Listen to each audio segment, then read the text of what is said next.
Ayan na nga guys, sa maglula, nag-igib naman yung apo niya. Samtang nag-igib ang apo niya, ang lula naman ay ng sibak ng kahoy. So watch our video guys. A few moments later. Napakagaling po guys, magbuha guys ng kahoy. Ano, daig pa guys ang... Ayan na guys, napakagaling po talaga guys si nanay guys. Mag-ano guys ng kahoy guys, super galing. O, isahan lang guys. O, pak! Tignan mo guys, isa pa. Yeah, boy. Napakagaling. Ano, ito ang class ng dilata. Dahil ito daw po ay magprito. So yun nga guys, ito yung mga ginagawa dito sa bukid. At yung isa naman na buga. Ano lutoy mo? Ano lutoy mo? Marunong ka ba talaga o hindi?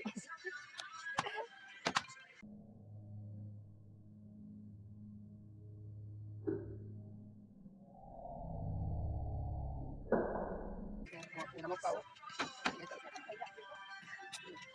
Yan pa na, ikulang pa. Buksan natin. Ito ako, Nay. Ito ako.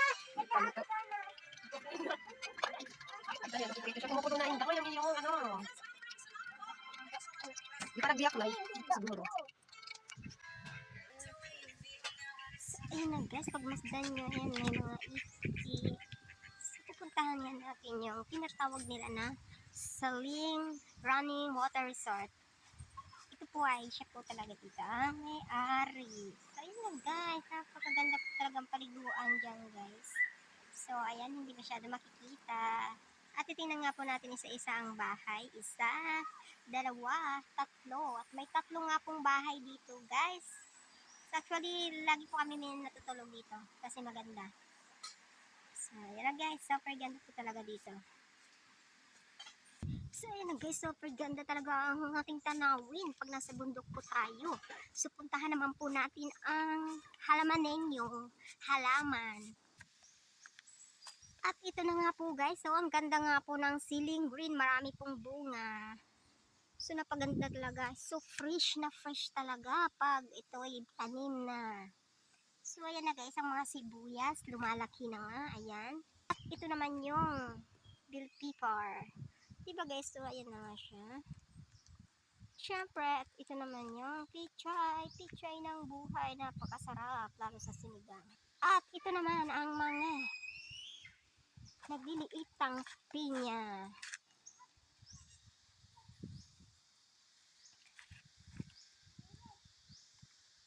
Guys, so balik na nga tayo sa item. At ipakita ko naman po sa inyo ang tapahan ng kupra.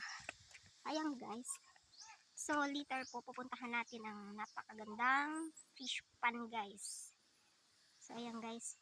Wow, grabe talaga guys. Sobrang ganda talaga ng tanawin. Nakaka-amaze. Tsaka nakakawala ng isipin guys. Ayan mga kabukid. Grabe. Palapit na ako dun sa guys. So ayan na nga guys. Makita ka no?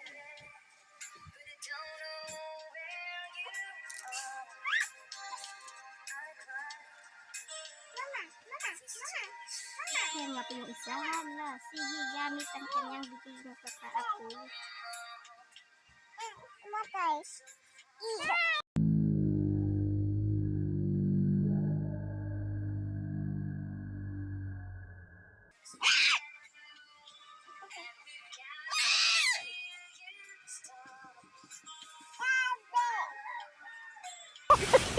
Disclaimer, just entertainment only. Thank you for watching.